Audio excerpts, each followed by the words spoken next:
plaintiff, Tony Harrison, dated the defendant in the 90s, and she claims he's a smooth talker who lied about playing ball overseas so he could get into the clubs for free. Tony says she broke up with the defendant after he stole money from her in 1998. And although she won a case against him to recoup the stolen funds, he has yet to repay her. Defendant Mark Pope says he and Tony were never more than friends with benefits, but Tony wanted to be in a serious relationship. Mark insists this case has already been settled with Tony out of court, and as a result, they shouldn't even be here today. He's countersuing for lost wages. Start with you. Well, Mark Pope is my ex-boyfriend.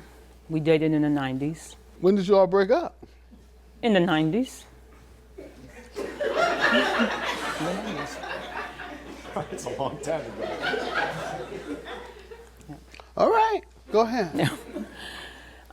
We went out to dinner one night, and In the 90s? the 90s. This all happened. The case started in 1998.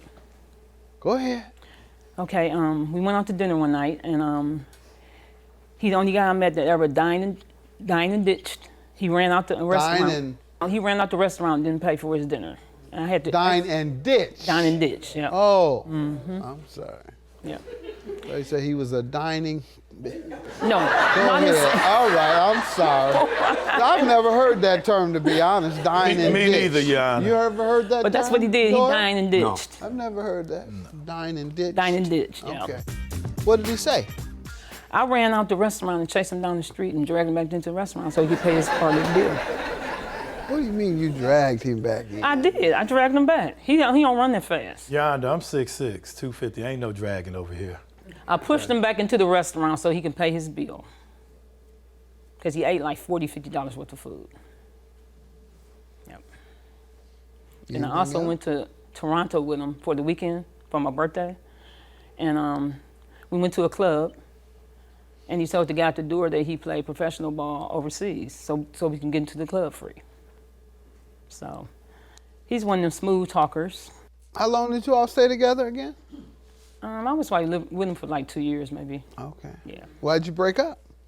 Because he stole money from me. All right, we'll get into that. Sir, you want to tell me about the relationship that you all had in the 60s? I'm sorry, the 90s.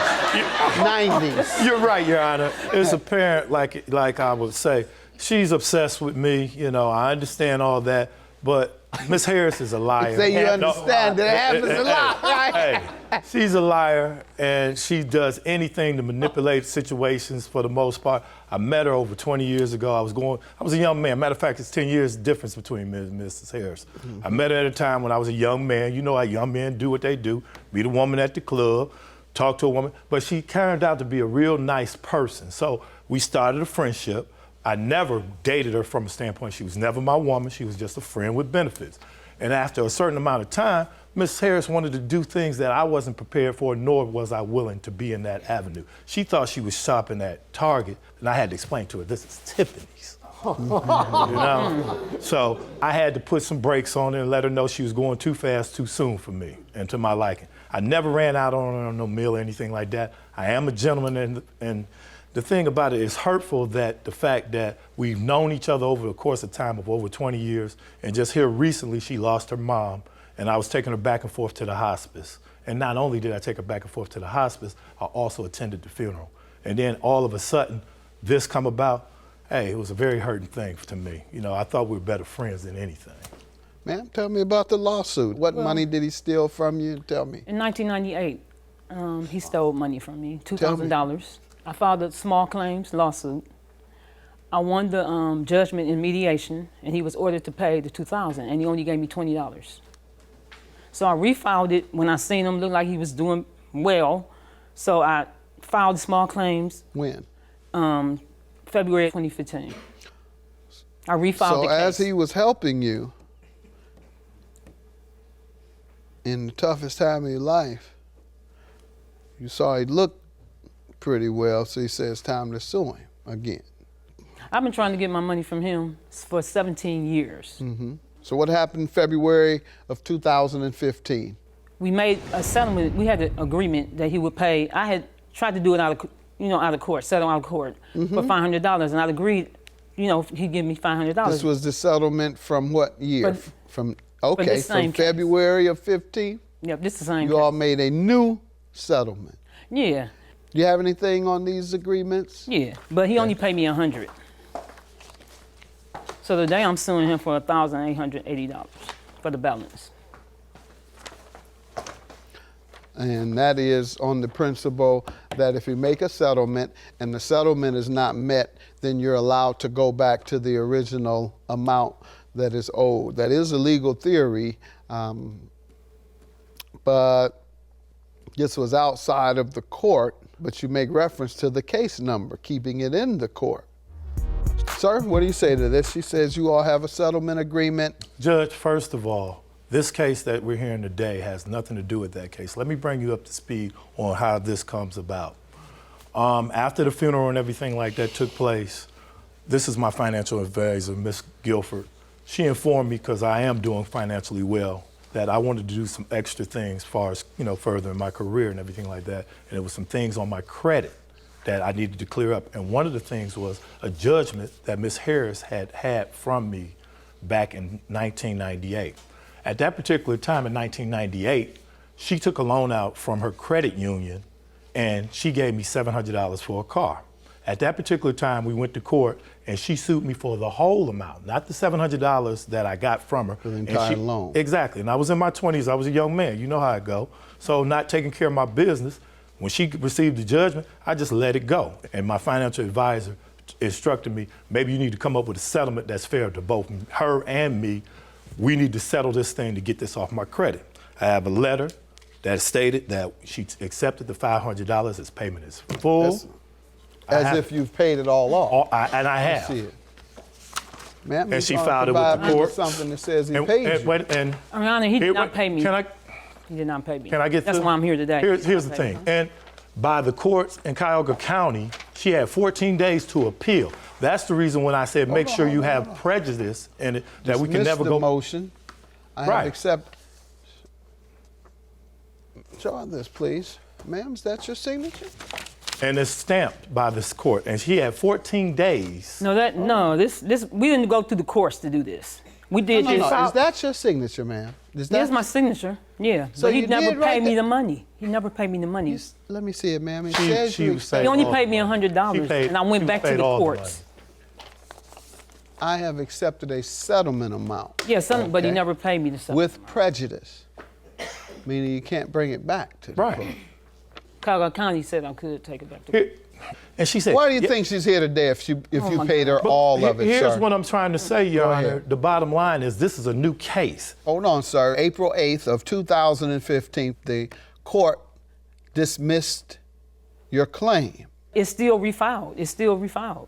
Show me something new where they accepted it. Ma'am, read this. It says your case is dismissed by the court. No, I got the same letter in the mail from the They're magistrate.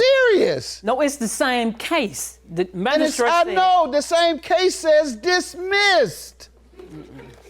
the case not dismissed. Read what I just gave you, ma'am, and explain to me what. Read it, please. Read it out loud.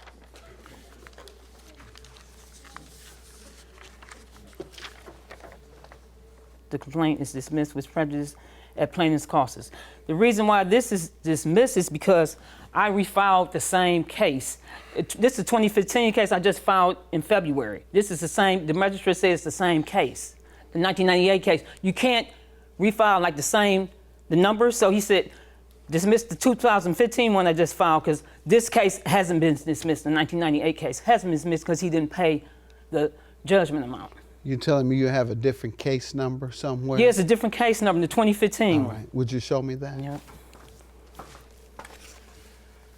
This one right here. And Yep. give me the one that I just gave you back.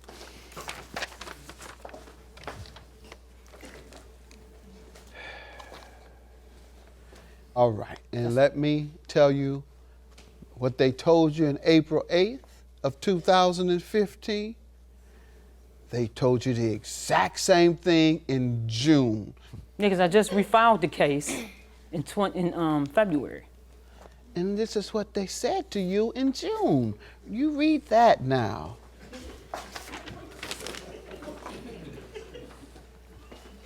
The filing fee paid in the case is to be credited to case 1998. Ma'am, CBI. read that first part. It says dismissed, doesn't it?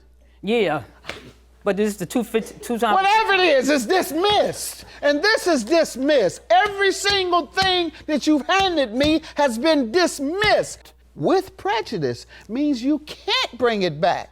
So you keep saying you've brought it back, and that's why they keep dismissing it and dismissing it. Because with prejudice means you can't bring it back. You didn't know that? No, because they told me. I'm telling you, the court speaks through its orders. The judge doesn't talk to you and say that's binding. They'll say it up front, but then you'll get an order later. Like what we're doing here today, whatever my decision is, you're gonna get something in writing later. Do you have anything else to say?